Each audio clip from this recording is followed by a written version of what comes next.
Assalamualaikum warahmatullahi wabarakatuh. Alhamdulillahirabbil alamin wassalatu wassalamu ala sayyidina Muhammadin wa ala alihi wasahbihi wasallim. Hai semua, terima kasih saya ucapkan kerana sudi hadir dan mendengar sebuah kisah yang akan saya sampaikan sebentar lagi. Kawan-kawan yang dirahmati Allah, setiap satu tindakan atau perbuatan pasti akan mendapat balasannya. Kadangkala sesebuah balasan itu akan kita terima saat masih lagi hidup di dunia. Sebuah pembalasan sama berbentuk kebaikan atau kejahatan. Akhirat? Ya, di sana pasti akan diberi balasan yang setimpal dengan perbuatan kita semasa hidup di dunia. Hanya sahaja balasan dari hari akhirat adalah sebuah pengadilan yang adil dan menerima balasan telah bersifat kekal selamanya. Semoga kita diberi balasan syurga Allah yang Maha Penyayang lagi mengasihani. Dan inilah sebuah cerita yang mengisahkan sebuah balasan hasil sebuah perbuatan. Ada sebuah kampung yang indah, tenang dan permai. Penduduk kampung saling bahu-membahu antara satu sama lain. Sudah jadi kebiasaan amalan turun-temurun dalam kampung tersebut untuk sentiasa bersama-sama dalam gotong royong, keduri, keramaian dan pelbagai aktiviti lainnya diadakan dalam kampung tersebut. Amirul, seorang remaja kampung tersebut, membesar dengan suasana harmoni dan dengan tulang. Dia sering mengikuti gotong royong yang sentiasa diadakan dalam kampung tersebut bersama dengan ayahnya. Amirul bersesangat gembira melihat kegembiraan yang terukir di wajah orang-orang yang dia tolong. Bagi Amirul, itu sebuah kepuasan diri dan bukan sebuah bangga diri yang disukai oleh Allah dan Rasul. Amirul gemar berjalan-jalan sekitar kampung untuk menikmati suasana damai yang terpampang di hadapan mata. Kadangkala semasa bersiar-siar tersebut, dia akan menyempatkan diri untuk membantu orang-orang kampung yang memerlukan bantuan pertolongan. Bagaimanapun, pada suatu hari, sesuatu telah memberikannya sebuah pengajaran yang sangat berguna dalam hidupnya. Kisahnya begini. Saat Amirul sedang menikmati keindahan alam sekitar kampung, tiba-tiba dia terdengar suara tangisan kanak-kanak. Amirul berusaha mencari punca arah datang suara tersebut. Akhirnya, Amirul terjumpa seorang kanak-kanak perempuan yang sedang menangis di kawasan yang agak semak. Amirul berusaha menenangkan kanak-kanak tersebut.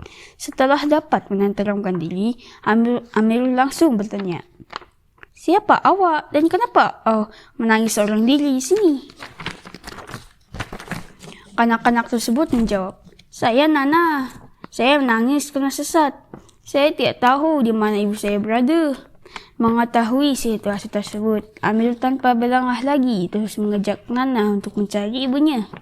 Sekitar 20 minit kemudian, akhirnya Amirul berjaya menemukan ibu Nana. Rupanya, ibu Nana telah lama menyadari akan kehilangan anaknya, Nana. Beliau juga mencari-cari Nana sekitar kampung hinggalah berjumpa Amirul yang sedang membawa Nana mencarinya.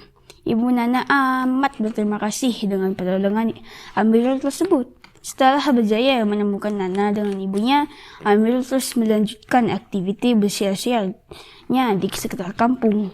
Dalam perjalanan tersebut, Amirul terjumpa seekor kucing yang berada di pokok. Kucing tersebut tidak dapat turun kerana pokok yang agak tinggi. Amirul langsung memanjat dan membawa kucing tersebut turun semula ke bawah. Kebetulan tuan kucing tersebut juga sedang mencari kucingnya.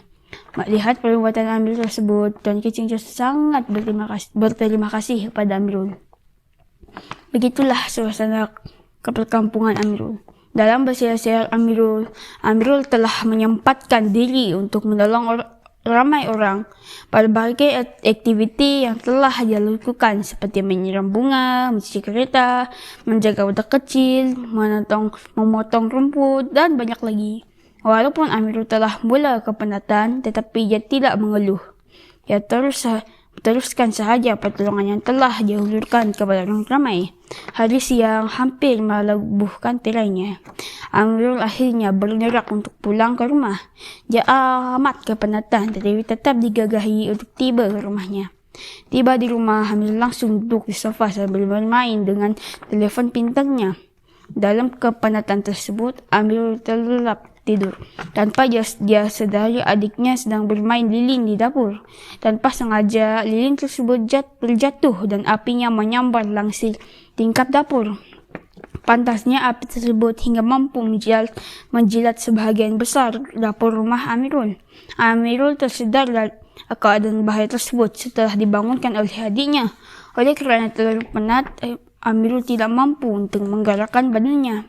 Ia hanya mengarahkan dengan keras agar adiknya keluar dari rumah dengan segera.